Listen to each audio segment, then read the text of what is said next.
Author is funded by the Pacific Northwest Writers Association, supporting writers from pen to publication since 1955. To learn more about the PNWA and their yearly conference, please go to pnwa.org.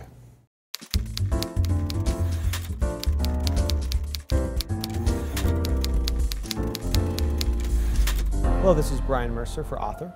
Today I'm sitting with John Green, author of The Fault in Our Stars. John, welcome to Author. Oh, thanks for having me. So I read your book, and wow, a book about young people with cancer, and I was dying to know. I mean, it's a tough subject to handle, and I wondered what inspired you to write it.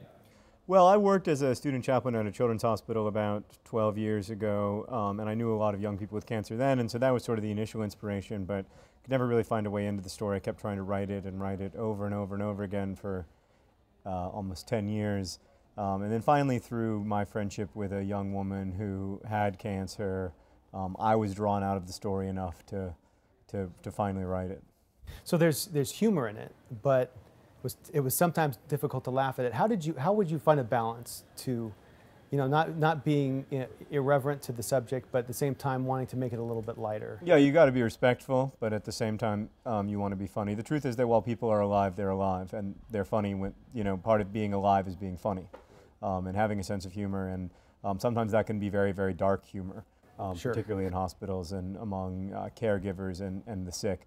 So I wanted to reflect all of that. But I wanted to try to do it in a respectful way. And your friend who had the cancer, is she the protagonist, or? No. She's very different as a person, or she was. She's since died, but she was very different from Hazel, and I think it would be important to her that I say that. Right. She wouldn't want people to think that she watches America's Next Top Model or anything.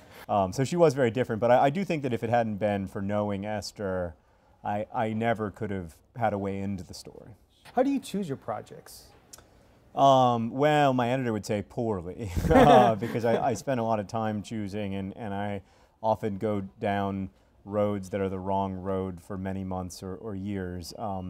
But you know, in the end, I'm always trying to work on the story that I think at that moment will be the most rewarding for my readers. I try to focus on giving a gift to them instead of just thinking about what I want to do. Sure. But there's a balance, don't you think? Because it isn't difficult to, if you're thinking too much about the audience, does it stifle what you want to do? Yeah, definitely. I can't feel like the audience is looking over my shoulder. Right. I never want that feeling, and when I have that feeling, I can't write well. And I can't be focused on the marketplace or think like, oh, this is a commercial idea or isn't a commercial idea. Those are the wrong things to be worried about, in my opinion. Right. So I have to, but if I'm trying to make a gift for someone, then I'm not thinking about the market. I'm not thinking about any of that, and so that's what works for me.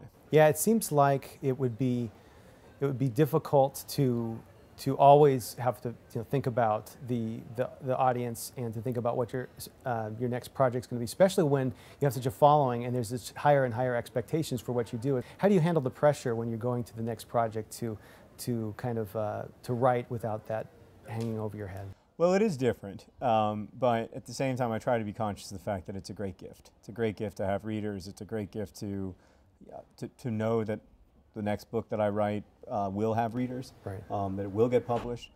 That's a wonderful, wonderful blessing, and that wasn't in my life for a long time, so I'm still grateful for it.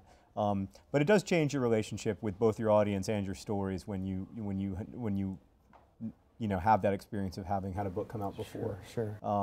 And as far as how I manage the pressure, primarily by trying to be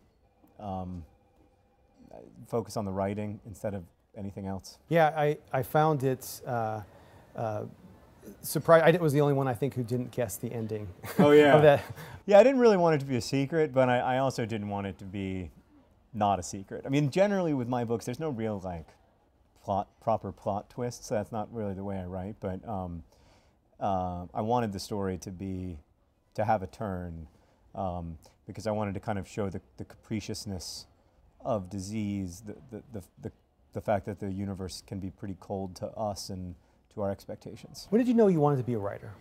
Oh, I mean, I always wanted to write from the time I was very little, but I never thought of it as a realistic career goal, you know? I thought of it like the way you would think of being an astronaut or something. Sure. But what I didn't know then is that lots of people find ways to make a living writing. Sometimes it's through writing books, sometimes it's not, but there are lots of different ways to, to use language and writing to get by. Sure. And you wrote reviews, book reviews early on in your career. How did that inform, when you came time to write your own stuff, how did that, what did you learn from that? Oh, it's hugely important to me to be able to spend, I mean, I love writing book reviews, I still love it. It's really interesting exercise in both critical reading and then, trying to write with clarity and thoughtfulness about a reading experience. Sure.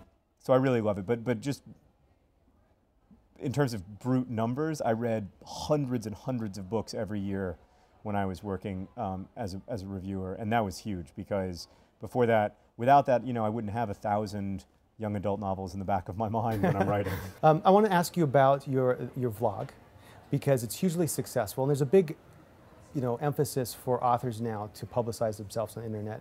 What do you think? Could you speak to that a little bit? And what do you think is the reason for the success of the vlog?